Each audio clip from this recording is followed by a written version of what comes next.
আসসালামু আলাইকুম এভরিওয়ান। তো কি অবস্থা তোমাদের? আশা করি তোমরা সবাই অনেক বেশি ভালো রয়েছো। দেখতে দেখতে তোমরা যারা বিজ্ঞান বিভাগের শিক্ষার্থী ছিলা তোমাদেরও কিন্তু গুচ্ছ ভর্তি পরীক্ষা অনুষ্ঠিত হয়ে গেল, এবং দেখতে দেখতে চোখের পলকেই কিন্তু তোমাদের এডমিশন জার্নিটা এখানেই শেষ হয়ে গেল। তো এখন তোমরা অনেকেই প্রশ্ন করতেছো যে ভাইয়া, আমাদের জিএসটি ভর্তি পরীক্ষায় এবছর কাটমার্ক কেমন হতে পারে বা ওভারঅল প্রশ্নপত্র কেমন ছিল, সবগুলো বিষয় যদি আপনি একটু আলোচনা করে দিতেন তাহলে ভালো হতো। তো আজকের এই একটা ভিডিওতে আমি সবগুলো বিষয় নিয়ে কথা বলার চেষ্টা করব। তোমরা যারা পরীক্ষা দিয়ে আসছো একটু রিল্যাক্স হও, ঠিক আছে? টেনশন নেওয়ার কোনো সুযোগ নাই। তুমি যতটুকু পরিশ্রম করেছো সৃষ্টিকর্তার উপর বিশ্বাস রাখতে হবে যে সেটার আউটপুট তোমার লাইফে তুমি পাবা। ওকে, সো একটা পরীক্ষা জীবনে সবকিছু না। যাদের পরীক্ষা খারাপ হয়েছে তোমাদের মন খারাপ হইতে পারে বা মনে হইতে পারে যে আমার সবকিছু শেষ, ব্যাপারটা কখনোই এরকম না। তুমি যখনই দেখবা যে তোমার সব রাস্তা বন্ধ হয়ে গিয়েছে, এটা একদম মিলাই নিবা আমার কথাগুলা। দেখো তোমার তোমার তোমার সাথে এটাই হবে, যখন দেখবা সব রাস্তা বন্ধ হয়ে গিয়েছে তখনই তুমি দেখবা যে সৃষ্টিকর্তা তোমার জন্য নতুন অনেকগুলো অপশন ক্রিয়েট করেছে, অনেকগুলো রাস্তা তোমার জন্য খুলে যাচ্ছে। তো এই ভালো সময়গুলোর জন্য হলেও তোমাকে ইফোর্ট দেওয়া লাগবে, পরিশ্রম করা লাগবে, এবং অবশ্যই তোমাকে অপেক্ষা করতে হবে, ঠিক আছে? সো কখনোই হতাশ হওয়ার কিছু না। জিএসটি জাস্ট একটা পরীক্ষা, একটা পাবলিক ইউনিভার্সিটির পরীক্ষা। এরকম পরীক্ষা তোমাকে লাইফে আরো অনেক দিতে হবে। সো এইগুলো নিয়ে যাদের পরীক্ষা খারাপ হয়েছে স্পেশালি ভেঙে পড়ার কোনো সুযোগ নাই। তুমি যদি স্টিল জাস্ট এই ফ্লোতে টিকে থাকতে পারো, এই গেম প্ল্যানে টিকে থাকতে পারো, তোমার সাথে দেখবা সামনে অনেক ভালো কিছু অপেক্ষা করতেছে। এবং তুমি লাইফে জাস্ট একটা পাবলিক ইউনিভার্সিটি না, তুমি দেখবা যে তোমার সফলতার যে ল্যান্ডমার্কটা, এটা তুমি আসলে কখনো মানে ল্যান্ডমার্ক, সফলতার কোনো ল্যান্ডমার্ক হয় না। বুঝতে বুঝতে পারছো? তুমি দেখবা যে তুমি যে কোনো একটা স্টেজ থেকে তুমি সফল হইতে পারবা। সো এই জন্য লেগে থাকো, বিশ্বাস রাখবা সৃষ্টিকর্তার উপরে, এবং সবসময় পজিটিভ থাকবা, দেখবা যে সবকিছু তোমার সাথে ভালোই হচ্ছে। সো আজকে আমরা একটু কথা বলার চেষ্টা করি যে আসলে তোমাদের যে প্রশ্নপত্র ছিল সেই প্রশ্নপত্রটা কেমন ছিল। তোমাদের জিএসসির প্রশ্নপত্রটা আলহামদুলিল্লাহ খুব ভালোই ছিল। বিগত বছরের হ্যাঁ তুলনা যদি করি, প্রশ্ন মোটামুটি খুবই স্ট্যান্ডার্ড কোয়ালিটির প্রশ্ন ছিল। এই প্রশ্নে যারা পড়াশোনা করছে তারা অবশ্যই ভালো একটা মার্কস ইনশিওর করতে পারবে। তো কাটমার্ক কত হইতে পারে ভাইয়া? অনেকেই ভয় দেখাচ্ছে কাটমার্ক বেড়ে যাবে। প্রত্যেকটা বিষয় বলি। তো তোমাদের দেখো, যেহেতু তোমাদের চারটা সাবজেক্ট তোমরা মেইনলি অ্যান্সার করেছো, ফিজিক্স, কেমিস্ট্রি, ম্যাথ এবং বায়োলজি। তো আমি এই ভিডিও শুট করার আগে চারটা প্রশ্নই দেখে আসলাম। বায়োলজির প্রশ্নগুলা একদম সিম্পল সিম্পল প্রশ্নগুলা করছে, খুব বেশি ঘুরায় নাই, খুব বেশি পেঁচাই নাই। যারা একটু পড়াশোনা করছে এই প্রশ্নে বায়োলজি ভালো করা একদম সহজ ছিল। ফিজিক্সের প্রশ্নগুলো দেখলাম ভালো ছিল, কয়েকটা প্রশ্ন একটু তোমরা যদি না পারো তাও খুব একটা প্রবলেম নাই, বাট ওভারঅল ফিজিক্স বায়োলজি ভালো ছিল। ফিজিক্সের কয়েকটা বাদে বাকি ভালো ছিল। কেমিস্ট্রি কিছু প্রশ্ন একটু কঠিন লাগতে পারে, অন অ্যান এভারেজ ঠিকঠাক রয়েছে। ম্যাথের ক্ষেত্রেও যেটা দেখলাম, ম্যাথের তোমরা অনেকে আমাকে বলতেছিলে যে ভাই ম্যাথের প্রশ্ন একটু কঠিন হয়েছে। অ্যাকচুয়ালি কঠিন বলতে কি, তিনটা সাবজেক্ট যদি ভালো করে উত্তর করে আসতে পারো এমনিতেই চান্স ইনশোর করে ফেলতে পারবা। সো ম্যাথের যে প্রশ্ন ছিল তুমি একটু ভালো মতো পড়লে 25-এর মধ্যে 10 থেকে 12টা কারেক্ট করা পসিবল, ঠিক আছে? এটা মানে খুব বেশি মানে যে মানে কঠিন ছিল এটা বলবো না, বাট যারা পড়াশোনা করছো এভারেজ একটা মার্ক নিয়ে আসলে বাকিগুলোতে ভালো করতে পারলে চান্স কিন্তু হয়ে যায়। তো ওই জায়গাটা থেকে আমার কাছে কাটমার্ক কত মনে হচ্ছে সেই বিষয়টা তোমাদের বলবো। তাই একটু যদি পরিসংখ্যান তোমাদেরকে বলি, দেখো গুচ্ছের মধ্যে কিন্তু সব মিলিয়ে আসন সংখ্যা রয়েছে 8,255 প্লাসের মতো। এখন কত পজিশনে চান্স হবে আসলে একটা একটা করে বিষয় বোঝার চেষ্টা করি। 2020-21 সালের দিকে যদি তাকাও তাহলে 36 প্লাসে চান্স হয়েছিল। 2021-22-এ 45 আবার গিয়েছিল। 22-23-এ 48 প্লাসে চান্স হয়েছিল।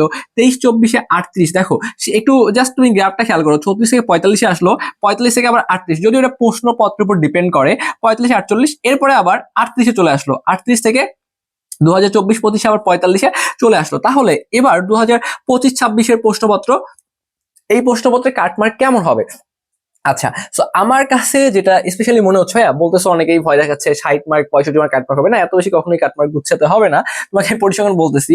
দেখো জিএসটির এ ইউনিটে তুমি যদি সর্বশেষ বছরে দেখো, এ ইউনিট থেকে 70-এর উপর পাইছিল 500 জনের মতো, 65 প্লাস 1,000 জন, 60 প্লাস 3,000 জন, 55-এর উপরে পেয়েছিল প্রায় 6,000 জনের মতো, 52 প্লাস 12,000 জন, তারপর 50-এর উপরে পেয়েছে 14,000 জন, এবং 48 প্লাস পেয়েছিল 17,000 জন। আমরা 48 প্লাস পর্যন্ত কাউন্ট করছি, যেহেতু এখানে তোমাদের সব মিলিয়ে 8,255টার মতো আসন সংখ্যা রয়েছে।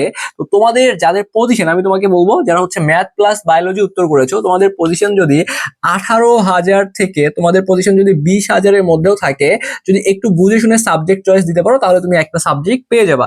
ওকে, আর যারা হচ্ছে ম্যাথ প্লাস বাংলা উত্তর করেছো তোমরা আজকে, আবার অনেকে ম্যাথ প্লাস ইংলিশ উত্তর করেছো, অনেকে বায়োলজি প্লাস বাংলা অথবা ইংলিশের যে কোনো একটা উত্তর করেছো। তো ম্যাথ প্লাস তুমি যদি বাংলা অথবা ইংলিশ উত্তর করো, সেক্ষেত্রে তোমার পজিশন আমি তোমাকে বলবো, যদি তোমার পজিশন ভাইয়া 14,000 থেকে 16,000-এর ভিতরে থাকে, তাহলেও যদি একটু বুঝে শুনে সাবজেক্ট চয়েস দেওয়া যায় একটা সিট পেতে পারো। এটা সর্বোচ্চ তোমার যদি বলি তাহলে হচ্ছে 15,000, এভারেজে তুমি 15,000 পর্যন্ত এখানে ধরে রাখতে পারো।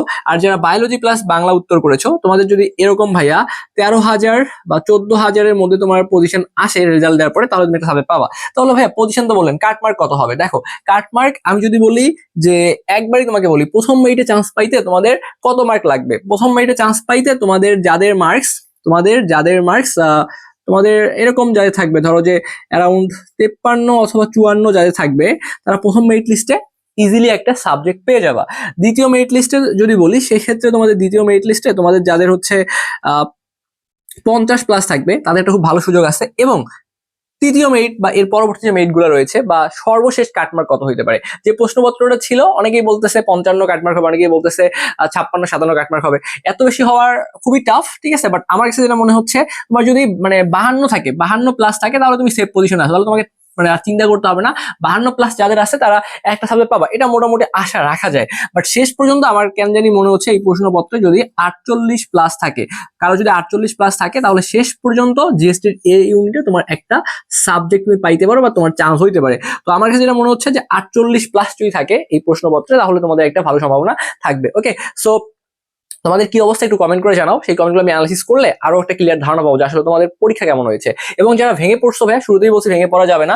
এখন যেহেতু তোমাদের হাতে সেকেন্ড টাইম দেওয়ার একটা অপশন আছে, ঠিক আছে, তো তোমরা যারা জিএসটির জন্য একটা গোছানো প্রিপারেশন নিতে চাচ্ছ, যে ভাই আমাদের সেকেন্ড টাইম প্রিপারেশনটা এমন করে নিতে হবে যেন আমাদেরকে জাস্ট আর চান্স পাওয়ার কথা চিন্তা না করতে হয়। শুধু চান্স তো আমরা পাবোই, এর সাথে আমাদেরকে টপ পজিশন করতে হবে। তো আমাদের কিন্তু সেকেন্ড টাইমে সম্পূর্ণ নতুন একটা ব্যাচে ক্লাস শুরু হতে যাচ্ছে। এই ব্যাচে কিন্তু আমরা তোমাদেরকে, যারা এ ইউনিটের শিক্ষার্থী, তোমাদেরকে ফিজিক্স, কেমিস্ট্রি, ম্যাথ, বায়োলজি অর্থাৎ গুচ্ছের জন্য যে 4টা সাবজেক্ট থেকে প্রশ্ন আসে, 4টা সাবজেক্টেই তোমাদের A to Z পড়িয়ে দিব। ওকে, তো এখন তোমরা যারা যুক্ত হবা, মাত্র কিন্তু তোমরা আমাদের এই কোর্সে 2500 টাকা দিয়ে যুক্ত হতে পারবা। এবং এখন থেকে শুরু করে সেকেন্ড টাইম পরীক্ষা হওয়ার আগ মুহূর্ত পর্যন্ত তোমরা কিন্তু আমাদের এখানে সাপোর্ট পাবা।